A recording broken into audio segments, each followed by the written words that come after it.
Shalom, toi qui m'écoutes, que la paix de notre Seigneur Jésus-Christ soit avec toi. Eh bien, je prends ce petit moment pour justement te parler du thème principal ou fondamental de notre temps de jeûne. Et ce temps de jeûne qui va durer justement 21 jours, et j'ai eu à expliquer dans les épisodes précédents le pourquoi, a pour juste thème témoin par le feu. Alors, je vais t'expliquer ce que c'est que le témoin par le feu. Premièrement, en ce qui concerne les fondements bibliques, dans le livre de Actes chapitre 1, le verset 8, il est écrit « Vous recevrez une puissance, le Saint-Esprit survenant sur vous et vous serez mes témoins. » Dans Actes chapitre 2, le verset 3, il a dit « Des langues semblables à des langues de feu se posèrent sur chacun d'eux. » Dans Malachie chapitre 3, le verset 2 à 3, il est écrit « Il est comme le feu du fondeur. » Hébreux chapitre 12, le verset 29, « Notre Dieu est un feu dévorant. » Et dans Luc 24, 32, il est écrit « Notre cœur ne brûlait-il pas au-dedans de nous ?» Il faut que tu comprennes qu'on ne devient pas témoin par diplôme, mais par embrasement. J'explique. Premièrement, le feu marque l'authenticité. Dans la Bible, le feu est 1. La présence de Dieu, parlant du buisson ardent dans le livre d'Exode chapitre 3. Deuxièmement, la validation divine, parlant du cas du prophète Élie, dans 1 Roi chapitre 18. Troisièmement, la sanctification selon Malachie chapitre 3. Quatrièmement, la puissance missionnaire selon Actes chapitre 2. Retiens ceci, un témoin sans feu est un informateur. Je répète, un témoin sans feu est un informateur. C'est-à-dire que c'est quelqu'un qui passe seulement une information. Et Jésus avait raison lorsqu'il expliquait certaines choses. Il faut que tu saches aussi qu'un témoin avec le feu, cette fois-ci, il est un transformateur. C'est-à-dire, à la différence de celui qui n'a pas le feu, lui, il transforme. Celui qui n'a pas le feu informe. Celui qui a le feu transforme. Retiens bien ceci. Alors, nous allons plus loin. Il faudrait que tu saches aussi que le feu distingue le vrai du faux. Je ne sais pas de quel esprit tu es animé, mais tu sais, lorsque le feu va t'embraser, ta véritable nature va se manifester. Amen. En deuxième position, il faudrait que tu saches que le feu purifie le témoin. Avant d'être envoyé, le témoin passe par le feu.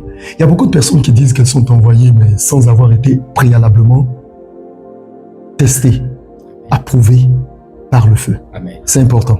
Ésaïe chapitre 6, le verset 6 à 7, il est dit que le charbon ardent touche ses lèvres. Prophétiquement, il faut que tu retiennes ceci. Le feu corrige la bouche, le feu purifie l'intention, le feu enlève l'orgueil. Quand tu as le feu en toi, il ôte carrément l'orgueil.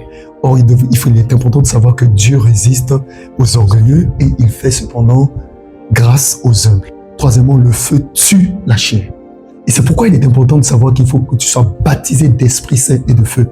À ce moment précis, la chair devient automatiquement, je vais dire systématiquement crucifiée. Et malheureusement, c'est là où nous avons beaucoup de croyants qui échouent. Nous avons des croyants que nous qualifierons de croyants charnels. Troisième chose, il faut que tu saches que Dieu ne confie pas son feu à un vase impur. Il est important que tu sois un vase pur, un canal par lequel la puissance du Saint-Esprit va passer pour se manifester et transformer. Parce que plus haut, je t'ai dit qu'un témoin avec le feu, il transforme. Un témoin sans le feu, il informe. Dieu a besoin que tu sois un canal pur. Le feu donne également l'autorité. Dans Actes chapitre 2, après le feu, Pierre a prêché à 3000 âmes. Et ces 3000 âmes ont été gagnées. Aujourd'hui, nous peinons à gagner 2, 3, 4, 5, une dizaine, une vingtaine d'âmes. Mais c'est très simple à comprendre, il n'y a pas de feu. Comment tu peux comprendre que sans panneaux publicitaires, sans programmes télévisés, sans réseaux sociaux comme à notre jour, l'apôtre Paul, l'apôtre Pierre du moins, je vous l'ai dit, a pu prêcher l'évangile et avec tous ceux qui étaient avec lui. Et 3000 âmes ont été gagnées au Seigneur. Amen. Il faudrait que ce feu revienne aujourd'hui. Et je prie que ce soit ton cas dans le nom puissant de Jésus-Christ de Nazareth. Pourquoi? Parce que le feu donne l'ardiesse, brise la peur, active l'autorité spirituelle. Le feu également rend la parole percutante. Lorsque tu as le feu du Saint-Esprit en toi, la parole qui sort de ta bouche n'est plus seulement une parole de sagesse, d'intelligence ou de diplomatie ou relative à une institution théologique, à une connaissance humaine, mais il y a des preuves évidentes qui accompagnent cela. Je vais plus loin en disant ceci. Un témoin par le feu parle peu et le ciel répond. Je répète, un témoin qui agit par le feu, il parle peu. Et le ciel répond. Nous avons beaucoup, excusez-moi l'expression, beaucoup de bavards aujourd'hui à l'église. Ces gens qui parlent beaucoup en langue, mais sans interprétation de langue. Ils ne comprennent pas ce qu'ils disent, ils ne se rendent même pas compte que celui qui parle en langue parle à Dieu, et c'est un esprit qui lit des mystères. Mais quand tu parles à Dieu, il faut que Dieu te réponde aussi en retour. Qu'est-ce que Dieu te dit? As-tu prié pour avoir l'interprétation des langues? L'apôtre Paul a enseigné. Il dit, si tu parles en langue, prie également pour avoir l'interprétation. Et donc, on a beaucoup de personnes qui bavardent seulement. Mais il n'y a pas de feu. Voilà pourquoi il manque de transformation. Je vais encore plus loin. Un témoin par le feu, il marche et les atmosphères changent. Quand tu es un témoin par le feu, tu es dans un environnement, la sorcellerie, l'occultisme, les forces des ténèbres ne peuvent pas tenir. Impossible. Tu n'as pas de souci à marcher avec quelqu'un qui est de la force des ténèbres et que cette personne fuit ou soit transformée. Je dis qu'un témoin par le feu, il transforme. Tu manges dans la même assiette qu'un occultiste, la parole de Christ qui dit, s'ils boivent quelques breuvages mortels, cela ne leur fera pas de mal. Ça s'accomplit. Tu n'as pas peur de dormir avec un sorcier. C'est le sorcier plutôt qui a peur de dormir avec toi. Je n'ai jamais vu où les ténèbres ont chassé la lumière. C'est la lumière qui chasse les ténèbres. Il faut que tu comprennes cela. Et enfin, il faut que tu saches que un témoin par le feu déclare et les chaînes tombent. Je ne sais pas ce qu'il y a comme chaîne autour de toi, mais pendant ces temps de 21 jours de jeûne, nous allons déclarer et les chaînes seront brisées au nom de Jésus. Amen. Je bénis le Seigneur parce que nous avons déjà suffisamment de témoignages qui émanent et nous allons vous les faire suivre au fur et à mesure. Alors écoute ceci. Le feu atteste également le message. Dans Marc chapitre 16, verset 20, la Bible déclare que le Seigneur confirmait la parole par les miracles qui l'accompagnaient. Le feu produit la conviction, la délivrance, la guérison et la transformation. Je me rapproche un tout petit peu de la fin. Il faut que tu saches que le témoignage n'est pas verbal seulement, il est énergique, spirituel et démonstratif. Ça veut dire quoi? Lorsque tu as le témoignage, est-ce que tu le transportes en toi? Écoute, à un moment donné, tu ne parles pas. À un moment donné, tu gardes le silence. À un moment donné, tu marches simplement. Et autour de toi, on sent. On sait que l'atmosphère a changé. Lorsque tu es dans un endroit, on sait que la bénédiction est installée. Lorsque tu es dans un endroit, on sait que la malédiction s'est retirée. Lorsque tu es dans un endroit, parce que tu as rencontré la grâce qui est Christ, et que le feu du Saint-Esprit brûle en toi, il y a un changement. Je ne crois pas à cet évangile qui consiste à te comporter comme des prostituées pour gagner des prostituées au Seigneur. Je ne sais pas comment vous faites, mais vous devriez avoir un problème. Je poursuis en disant ceci, et que Dieu sauve toutes les prostituées au nom de Jésus.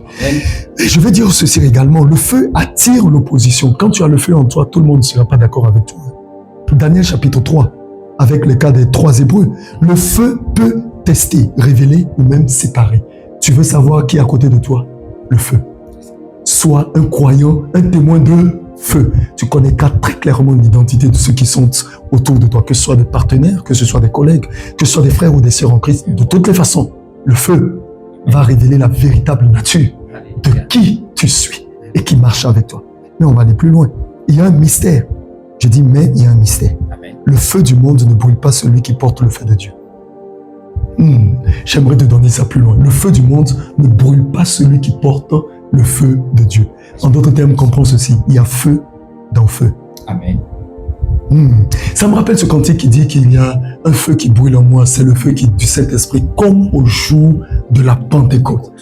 Je prie que ce feu revienne dans ta vie au nom puissant de Jésus, que tu sois un témoin de feu, pas un bavard, pas un gueulard, pas quelqu'un qui prie des heures sans résultat, mais quelqu'un qui se lève et quand tu parles, les situations changent, l'atmosphère est totalement renversée et Dieu peut compter sur ce type de personnes pour changer des nations et transformer également des familles.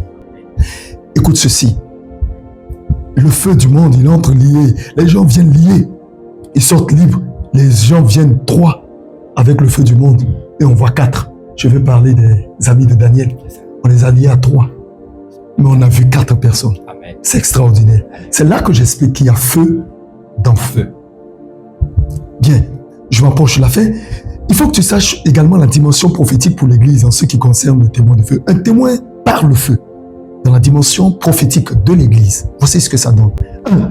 Il ne négocie pas sa foi. La foi ne se négocie pas. C'est pourquoi Jésus a dit que votre oui soit oui, que votre non soit non. Tout ce qu'on ajoute vient du mal. 2, il ne s'éteint pas, je veux dire, sous la pression. Un témoin par le feu, quand il y a la pression, il ne s'éteint pas. Non, la pression ne veut rien dire. Et donc, si tu cèdes face à la pression, il y a un problème avec toi. Troisièmement, il ne prêche pas pour plaire. Ah, j'aime cette partie. Il ne dit pas aux gens ce qu'ils veulent entendre. Les apôtres vont dire, si nous devons dire aux hommes, si nous devons plaire aux hommes, ne serons donc pas serviteurs de Christ. Il ne faut pas plaire. Un témoin par le feu ne plaît pas aux hommes. Il dit la vérité de l'évangile, il prêche. Quatrièmement, il ne dépend pas des applaudissements. C'est-à-dire, ce n'est pas parce qu'on l'acclame aujourd'hui, on ne l'acclame pas demain, qu'il arrête de parler, non. Il croit. C'est ça. Il parle. Et ça se manifeste. Alléluia. Et j'ai envie de dire, il est un combustible céleste. Tu comprendras ça.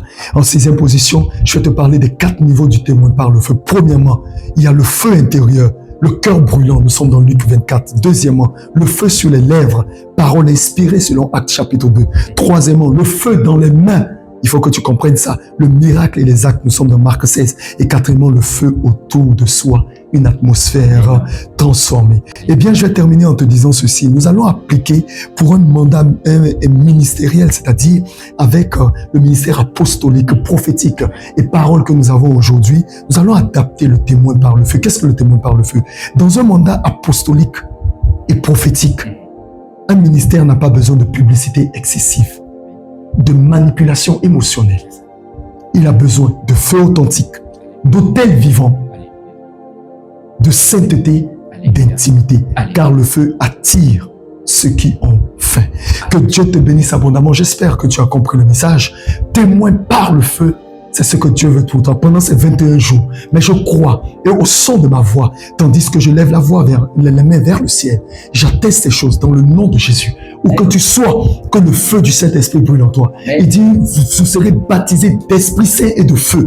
Nous sommes limités au baptême du Saint-Esprit, mais pas au baptême du feu. Il faut que le feu consume les œuvres de la chair. Il faut que tu marches par l'Esprit. Il faut que tu vives par l'Esprit. Car il est écrit, tous ceux qui sont conduits par l'Esprit de Dieu sont fils de Dieu. Si encore tu es un croyant et que les choses de ce monde t'attirent, la convoitise de la chair, la convoitise des yeux et l'orgueil de la vie sont encore en toi, il y a quelque chose qui n'est pas bon. Cela doit être consommé dans le nom suprême, puissant, autoritaire de notre Seigneur et Sauveur Jésus-Christ. J'annonce sur toi justement le témoignage par le feu. Tu es un témoin de feu lors de cette saison. La grâce de Dieu t'accompagne et te localise. La main de Dieu est sur toi. Voilà donc le message que je voulais te porter. Que la paix du Seigneur te soit avec toi. Excellent moment de 21 jours de jeûne. Et je crois qu'au sorti de là, tu seras une personne transformée. Demeure béni et tu transformeras les gens autour de toi. Pas seulement un informateur, un transformateur. J'ai dit quoi? Pas seulement un informateur, mais un transformateur. C'est ce qu'est un témoin par le feu. Shalom et à très bientôt. Shalom.